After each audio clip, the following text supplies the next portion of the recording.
I think in our last class we completed reading the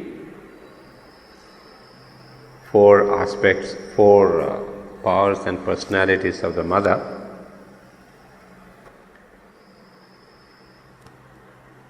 There is one more paragraph that I need to do before we take up the third part of this chapter, which, as I said, is connected with yoga. Very interestingly, the paragraph that I would like to read today concerns with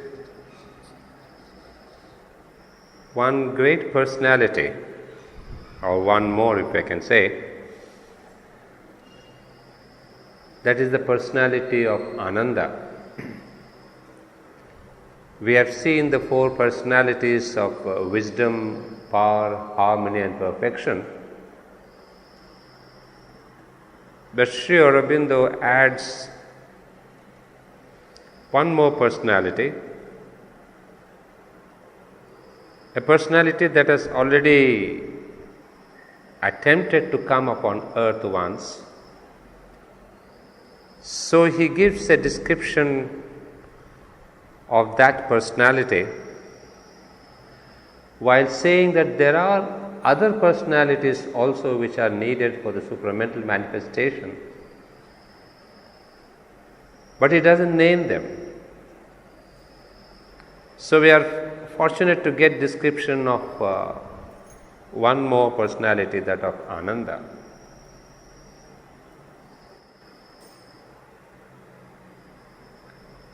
While I was coming to the class, I was thinking about the personality, about this personality,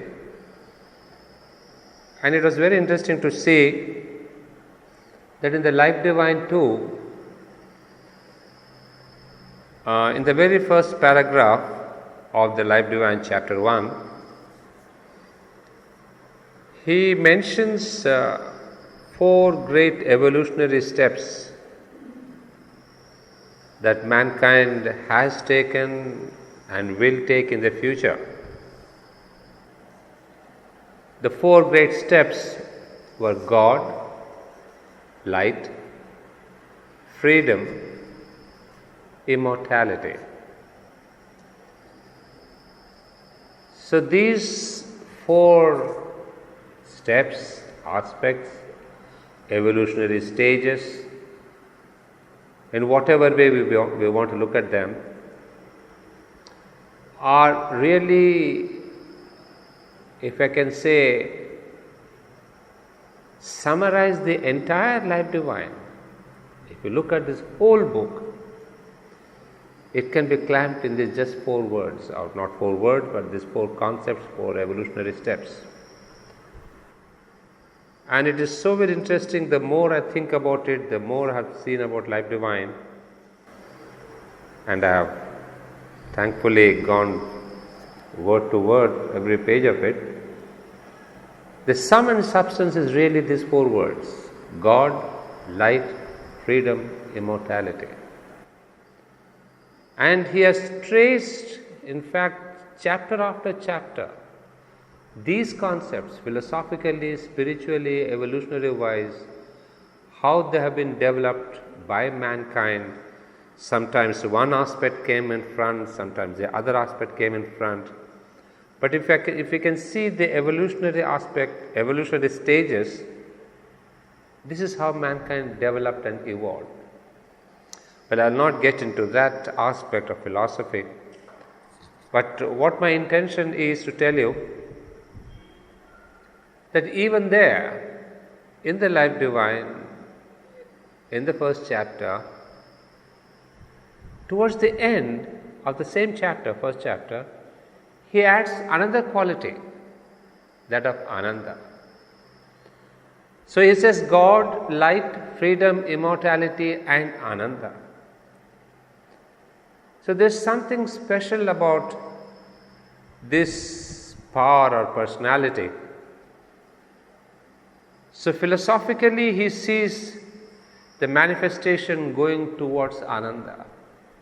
Spiritually, as a personality and power of the Divine Mother, he sees the descent of Ananda, which is kind of the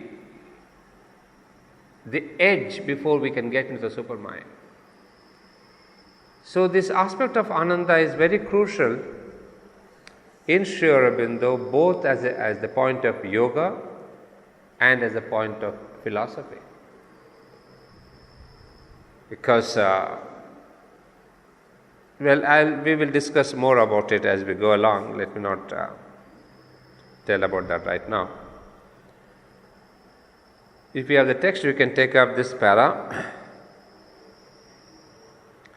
There are other great personalities of the Divine Mother, but they were more difficult to bring down and have not stood out in front with so much prominence in the evolution of the earth spirit. You see, here we have to really take note of every word, very, very critical word they are. There are other great personalities. If you remember, when we started this chapter, Sri Aurobindo starts the chapter saying, the four powers of the Mother are four of her outstanding personalities. So again the same word comes here, that there are other outstanding personalities, other great personalities of the Mother, but they were more difficult to bring down. So up until now in the earth spirit, the other personalities of the Divine Mother have not manifested. The reason, as he says himself, they were more difficult to bring down. And if you remember, I had talked about it, that until now the four personalities of the Divine Mother, the personality of Maheshwari or Mahakali or Mahalakshmi or Mahasaraswati, have stood in front of the evolutionary stages of mankind at one period or another. And try and link up those four aspects which Sri Aurobindo speaks of in the Life Divine: God, light, freedom, immortality, and these four aspects of the Mother. And then it is again as if I can get a link to see where Sri Aurobindo adds in the Life Divine Ananda, and adds in this chapter that the one great deity, the personality who has come forward, is Ananda. So others have not come into this earth spirit because it's been much more difficult. There are among them presences indispensable for the supramental realization.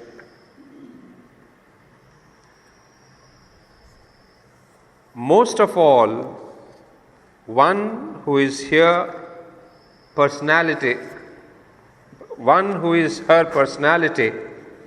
of that mysterious and powerful ecstasy and Ananda, which flows from a supreme divine love. The Ananda that alone can heal the gulf between the highest heights of the supramental spirit and the lowest abysses of matter.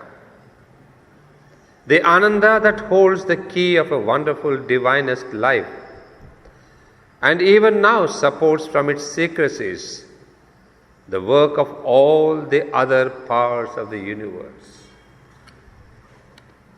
This is an extraordinary thing to speak about this single sentence. See, what do we see if we take up the sentence bit by bit? There are among them presences indispensable for the supramental realization. Now it is as if the four aspects that we have discussed were necessary, in fact, he would tell us later, were necessary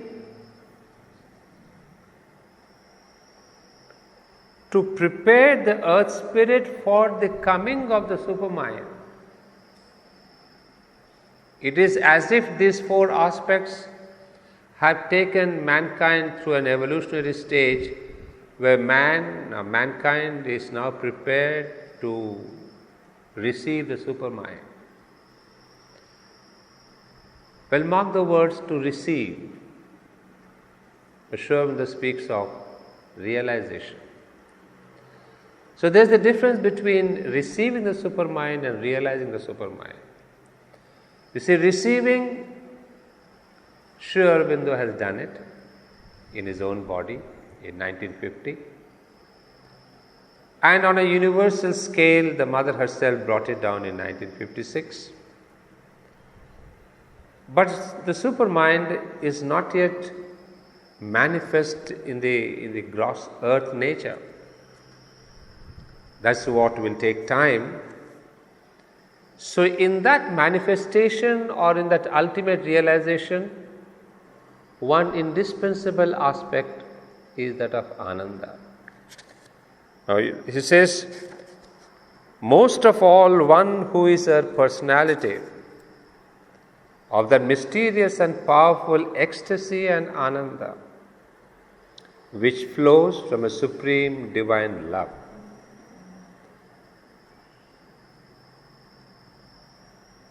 See, it's very interesting, he is connecting here Ananda with supreme divine love, which flows from a supreme divine love. Now you see, there are so many things that suddenly spark in my mind. You see, from the point of view of the Upanishadic philosophy, in fact, he also mentions that here. From the point of view of the Upanishadic philosophy, they say that this entire manifestation has taken place, taken birth in Ananda, lives in Ananda, and moves towards Ananda. So somewhere we see everywhere, be it in the Vedas or the Upanishads or Sri Aurobindo or the future manifestation, the aspect of Ananda seems to rule supreme. It is the supreme culmination, as if, because that is the beginning and the middle of whole creation. So now I see the inevitability of the manifestation of Ananda, because without Ananda coming forward, manifesting herself, there will not be a kind of a culmination or realization of even the supermind. So it's very interesting that the supplemental realization upon earth will take place when this supreme personality, Ananda, manifests as much as did the four other aspects, Maheshwari, Mahakali, etc. So that is from the philosophical side we see the absolute necessity. In fact, that's why he has used the word indispensable. So the aspect of Ananda is indispensable. Without that, supermind may have been brought down, but it will not be realized or manifested for good upon earth. So that was again another aspect, another work that has been achieved by Sri Aurobindo and the Mother. You see, the more we read these chapters and try to understand that, what comes into my mind is that extraordinary work Sri Aurobindo and the Mother have done for humanity and the earth spirit. You see, perhaps we are too close to this cosmic event to understand its depth. At least in my heart, there is this tremendous gratitude to Mother and Shri saying, Lord, how much you have done for us, and we know nothing about it. And we are most ungrateful creatures. We can't even pay 1/1000th of a person's of our gratitude to you. You see, they have brought down the supermind, they have brought down the deity, the Ananda, the personality, to assure that there is a kind of a supplemental realization that takes place fully upon earth. So there is an assurance also because of this deity who has been brought down. And then on a very individual and personal level, you will see this, the supremes, the source, which it says is the supreme divine love. There again I get the link with the psychic being. What is the fundamental basis of the Superman? It is a psychic being. Just as the ego is the signature of the mental man, the psychic being is the fundamental characteristic of Superman. At the moment the word psychic being comes in, you know very well what I am driving at is the love, is the divine love that comes forward. So already I can see this kind of a link, how the new Superman will have this psychic being as his raison d'etre, as his fundamental governing aspect. And this psychic being bringing that love is nothing but a reflection of this personality of the Divine Mother called Ananda. So both on the individual level as well as the cosmic level, it's the same deity who is working or who will work. So you see, let's not again theorize that and say, oh my God, what is this personality Ananda? We have understood wisdom, we have experience, we have understood power, we know what it means. We have seen what is harmony, what is perfection in work. Similarly, let's not fight shy that Ananda, can I really capture her? Can I really experience her? Yes, you can experience this aspect Ananda because of the psychic being within us. So I see such a beautiful culmination in this whole evolutionary process, that when there is this transformation of man, ultimately it is the psychic being that will take over. And ultimately it is this goddess, or not the goddess, is the personality called Ananda who will rule supreme. So everything comes together. You see that mysterious and powerful ecstasy and Ananda which flows from a supreme divine love. The Ananda that alone can heal the gulf between the highest heights of the supramental spirit and the lowest abysses of matter. In fact, he adds, the Ananda that holds the key of a wonderful divinest life and even now supports from its secrecies the work of all other powers of the universe. Extraordinary. You see, it is not only that the Ananda, this personality, Ananda, is the personality that will come in the future to make this supramental realization a fact of human life and earthly existence. But then he's saying, even at present, even now supports from its secrecies the work of all other powers. So again, this is what I had said. This idea supports what the Upanishads had said, that Ananda is the beginning, the middle and the end. Ananda till now was, as it says, supports secretly, whereas the other four were in the forefront of evolution, Ananda was behind.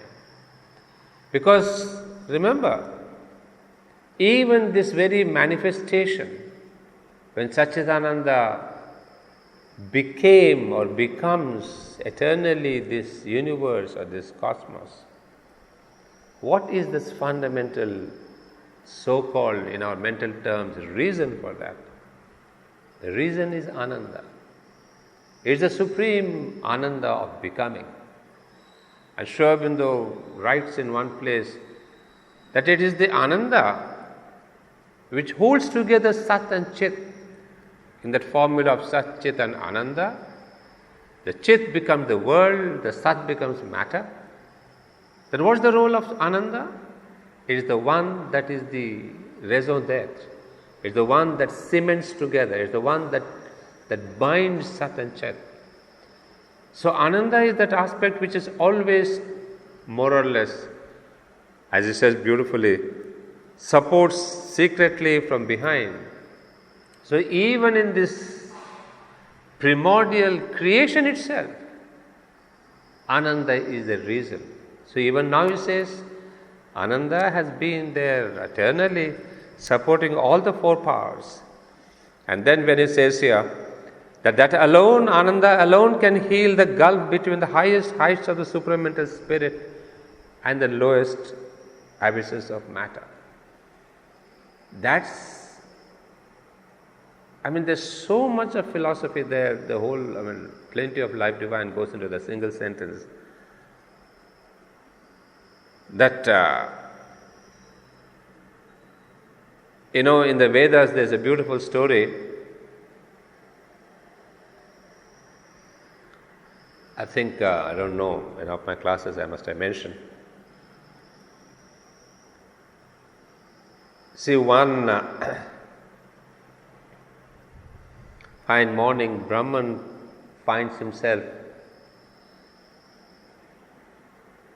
pretty dull and without energy, without joy in his life. And then Brahman says, "Hey, what's happened to me?" So he goes to speak to his Shakti. But there he sees the Brahma Maya, his Shakti, is not there. She has escaped. She has gone away somewhere. So Brahman,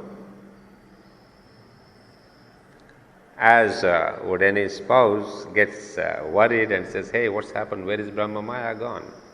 So he calls all his friends and gods and goddesses and says, "Look, Brahma Maya left me and I cannot live without her." So the human style, there's a bit of a drama, and he says, "Hey, all of you go and look for her."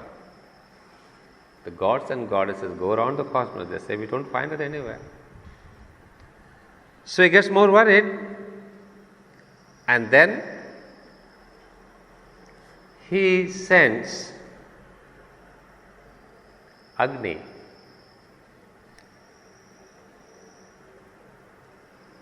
Agni, the aspiration, the fire.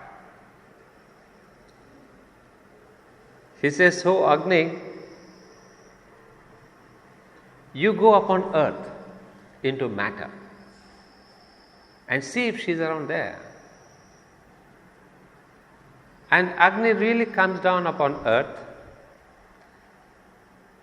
and sees that Brahma Maya hides herself in the inconscient. Inconscient. So that's why obviously Brahman could not find her, because Brahman is there in the superconscient and she is there in the inconscient. And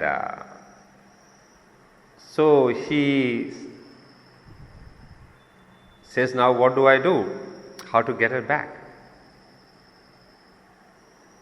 Then it is Agni who tells Brahma Maya that, "Look, Brahman is there in the superconscious waiting for you. He wants you to reunite with him." And then after much persuasion, he brings in Brahma Maya that aspect of love for the Brahman. It is not that she did not love, but in the inconscient, as you can imagine, she was veiled. There was no question of love or consciousness even.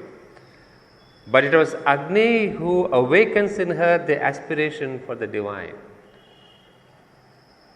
And that's the Agni that's working in all of us. Why Sri Aurobindo and the Mother have given such a great emphasis on Agni? It is that fire of aspiration. You see, when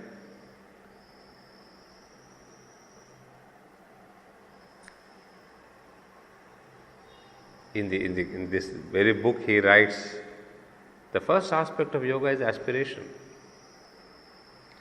So everywhere and anywhere, be it the Brahman or the Brahma Maya or the human beings, of course it's an allegory to tell us the same thing about us. We are all in the inconscient. So Agni is to be awakened. Means that aspiration is to be awakened within us. Yes, I want to get back to my source, that divinity, that Brahman. So that is what is awakened within Brahma Maya, and Brahma Maya suddenly feels that love and aspiration. She consents, she says, yes, I'll go back. That going back, that return is called evolution. So from matter, slowly and slowly, it is that aspiration, that love for the divine that is moving upwards. So when Sri Aurobindo writes here, from the abysses of matter to the highest of the supramental spirit, heights of the supramental spirit, it is the same Ananda. Because Ananda, the love, aspiration, they're all same words but on different levels. Even I told you once, I remember I had written on the board also, that this aspiration to reunite with the divine starts on the material level with hunger. So when matter is born, when there is a physical body, we also want to unite with another physical thing, matter versus matter, by hunger, by absorbing each other. That's the form of the union between the physical versus the physical. We may say it's food, it is calories, it is this and that, but essentially, philosophically, Sri Aurobindo would describe it as hunger is the same aspect of the love for the divine, the same aspiration for the reunification on the physical level. When it comes to the life level, where there is the entry of the desire, he says, desire is again another format, another formula, another, you may call it lower level or whatever, those are terms. But what's interesting is to see desire is again a form of union, but on the vital level. So it moves on to the next level, that the level of the mind, where there is the beginning of love. For the first time we can use the word love. There is a hunger, desire and love. But this is, Sri Aurobindo makes a little clause saying it's selfish love. It's not yet that pure love which wants to give itself unconditioned. So for the first time, the mental being wants to give himself, but he doesn't succeed because he always expects in return something. And not only something, Sri Aurobindo uses says something the way he wants to have it, he or she wants to have it. I mean, he says, I want to be loved the way I want to be loved. If I don't get back the love from my spouse or my children or my friends the way I want, I say, hey, you don't even love me. Whereas the other person may say, no, I really love you, but in my own way. But normally human beings will say, no, I want you to love me the way I want. So that's where the vital comes in, and then the human beings' relations get, there's a strain and a stress. Then beyond the mind, there comes the psychic being. And at the level of the psychic being, the word aspiration is used. But remember, it is the same travail of the same divine love, right from inconscient is going up, the hunger, the desire, the beginning of love. Then there is aspiration on the psychic level, the soul level. That's what we call the spiritual level. So what Sri Aurobindo is asking us to is to awaken that spiritual aspiration Yoga begins, as you said, aspiration, rejection and surrender. So aspiration is, now Sri Aurobindo is asking us directly to be the psychic level. He is not asking us to become beautiful lovers, great love and all that, no. He says aspire. Aspire for what? For the divinity, for the reunion. So that is the psychic level. That's the beginning of spiritual life itself. So we see here, after that aspiration, when the psychic being awakens, then there is the union. Then there is the reunion. And that is the level of the reunion with the divine. So you see all the stages, in one single sentence I can see the whole process of evolution, that from the highest heights of the supramental spirit and the lowest abysses of matter is the Ananda that is there. So the importance of Ananda, that it is there since eternity, since the time of creation itself. It is that personality which is supporting from the background. But now, as he says, it has to come forward.